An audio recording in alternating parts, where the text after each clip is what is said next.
राष्ट्रीय राजधानी क्षेत्र से सटा है हरियाणा का एक खास इलाका सोनीपत। सोनीपत लोकसभा क्षेत्र के अंतर्गत जींद विधानसभा क्षेत्र आता है। हरियाणा का जींद जिला सियासी तौर पर बेहद जागरूक माना जाता है।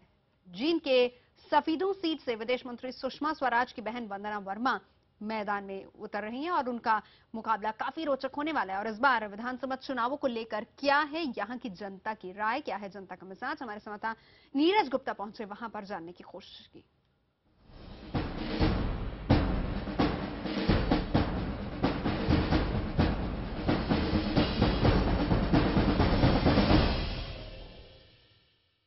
नमस्कार। एक बार फिर मोदी सरकार क्या हरियाणा में होगा इस बार? इसी सवाल को खंगालने मैं नीरज गुप्ता और मेरे साथी वीडियो जर्नलिस्ट विमल कुमार हम पहुंचे हैं जींद जिले में। यूं तो हरियाणा के बाहर पूरा हरियाणा जाटलैंड कहलाता है, लेकिन हरियाणा के भीतर भी एक हार्डकोर जाटलैंड है। जींद जिला उसी हार्डकोर बांगड़ बेल्ट का हिस्सा है। हमारे साथ बात करने के लिए हमारे इस कार्यक्रम में तमाम पार्टियों के नुमाइंदे मौजूद हैं। मैं उनका सिलसिलेवार आपसे परिचय करवाता हूं। डॉक्टर सुरेश देव कौशिक कांग्रेस की तरफ से आए हैं। कांग्रेस के जो प्रत्याशी हैं प्रमोद सहवाग वो आने वाले थे, आखिरी मोमेंट पे उन्होंने हमें गच्चा दे दिया। गोपाल कांडा जो अलग अलग वजहों से काफी मशहूर रहे मीडिया में पिछले दिनों, उनकी पार्टी, उन्होंने अलग पार्टी हरियाणा में बनाई है, Haryana Lokhit party. Doctor DP Jain उनकी पार्टी की नुमाइंदगी करेंगे। बहुजन समाज पार्टी भी हरियाणा के अंदर ज्यादा सीटें उनकी नहीं आती हैं, लेकिन हर बार अपनी मौजूदगी दर्ज करवाते हैं वो। उनके सुधीर गौतम प्रत्याशी के तौर पर हमारे साथ मौजूद हैं। लीलाधर मित्तल बीजेपी की नुमाइंदगी करेंगे। रमेश सैनी ये कुलदीप बिश्नोई की जो पार्टी है हरियाणा जनहित कांग्रेस, उनकी नुमाइंदगी करेंगे। और आईएनएलडी की तरफ से हमारे साथ हैं सुनील वशिष्ठ, ये जिले के वरिष्ठ नेता हैं। इनके प्रत्याशी भी हमारे साथ पहुंच नहीं पाए, हालांकि उन्होंने कहा था पहुंचने के लिए। मैं शुरू करता हूं सबसे पहले आईएनएलडी से। वशिष्ठ साहब ये बताइए कि ये हार्डकोर जाटलैंड कही जाती है, आपकी पार्टी का बेस वोट है, लेकिन आपकी पार्टी के जो वरिष्ठ नेता हैं ओम प्रकाश चौटाला वो तो बेल पर हैं, जेल में थे, बेल पर आए हैं। आपको लगता है कि आपकी पार्टी जिस तरह के संकट से जूझ रही है वो इन चुनावों में कोई मौजूदगी दर्ज करवाएगी? हमें अब कोई संकट लग नहीं रहा जी। परसों 25 तारीख को चौधरी ओम प्रकाश चौटाला जी रैली में आए थे। यहाँ 10-12 लाख लोगों ने जो उनको जन समर्थन दिया आके, केवल इस मात्र से 10-12 लाख लोग उनको देखने। भ्रष्टाचार बड़ा मुद्दा रहा है लोकसभा चुनावों में भी। भ्रष्टाचार मुद्दा रहा है। इस पूरे सीबीआई ने जो दुरुपयोग करके कांग्रेस ने उनको अंदर डाला है, इस पूरे मामले में कहीं भी ये बात नहीं है कि उन्होंने इस चलिए सीबीआई का दुरुपयोग किया गया है, इनका ये आरोप है। अच्छा सैनी साहब आप ये बताइए कि आपकी पार्टी को वोट क्यों दें? लोकसभा चुनावों में कहीं कोई मौजूदगी आपकी पार्टी की दर्ज हो नहीं पाई थी। सर ऐसा है, भारतीय जनता पार्टी और हरियाणा जनहित कांग्रेस पार्टी का एक अलायंस था जी। उस अलायंस ने 7 सीटें जीती।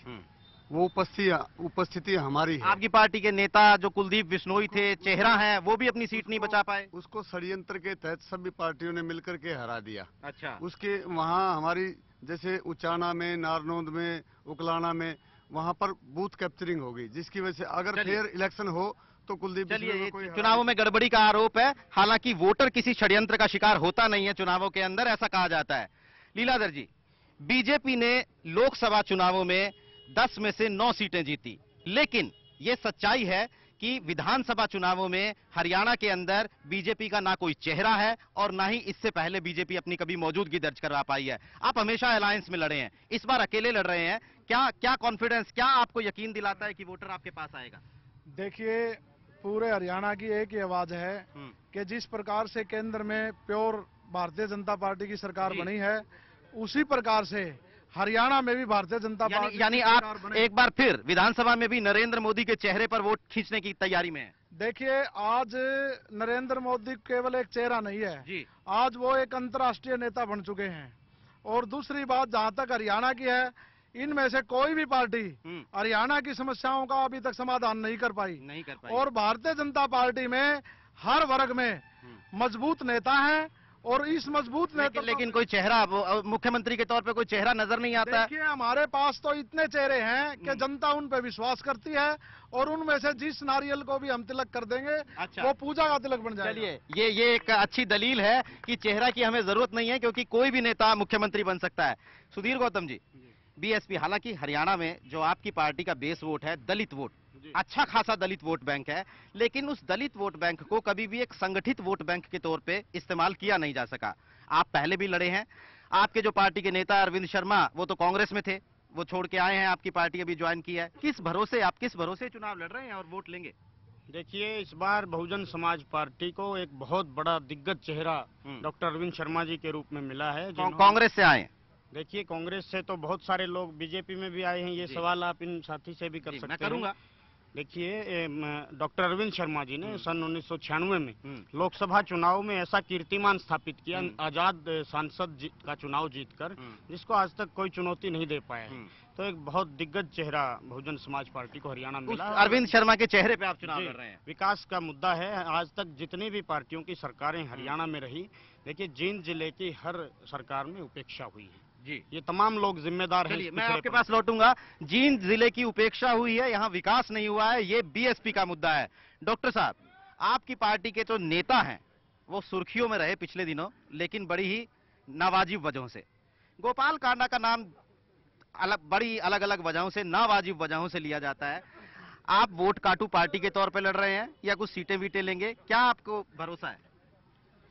ऐसा है, हम जींद विकास मंच की तरफ से जी जींद के विकास के लिए लड़ रहे हैं। अच्छा। हमने पिछले 4 साल से जींद विकास मंच नामक एक संस्था बनाई हुई है। जींद जिला आज हरियाणा के 21 जिलों में सबसे पिछड़ा हुआ जिला है, और इस पिछड़ेपन को दूर करने के लिए हमने ये मुहिम उठाई है। आपकी जो विपक्षी पार्टियां हैं वो महिला वोट बैंक पे बहुत बैंक करती है। आपकी पार्टी को भी महिला वोट बैंक से कोई उम्मीद है? ऐसा है, जब तक कोई आरोप साबित नहीं हो जाता, अच्छा, तब तक हम उसको सिर्फ आरोप ही कहेंगे। अगर कोई आरोप साबित हो जाता है तभी हम उसको दोषी ठहराएंगे। डॉक्टर साहब का कहना है कि उनकी पार्टी के जो नेता हैं गोपाल कांडा, अभी तक उन पर आरोप साबित नहीं हुए हैं। कांग्रेस पर आते हैं। 10 साल से राज कर रही है कांग्रेस, हैट्रिक लगाने की कोशिश में है। डॉक्टर साहब, आप बताइए कि ये तो 10 साल का जो बोझ होता है ना, वो भी बड़ा कंधों पे रहता है पार्टी के ऊपर। लोगों की नाराजगी हो जाती है, एंटी इनकम्बेंसी हो जाती है। हैट्रिक किस भरोसे लगाएंगे आप? हैट्रिक लगाएंगे युवकों के भरोसे पे, विकास के भरोसे पे। किसानों के जो कर्जे माफ हुए हैं, किसानों को सबसे आगे प्रायोरिटी दी है, व्यापारी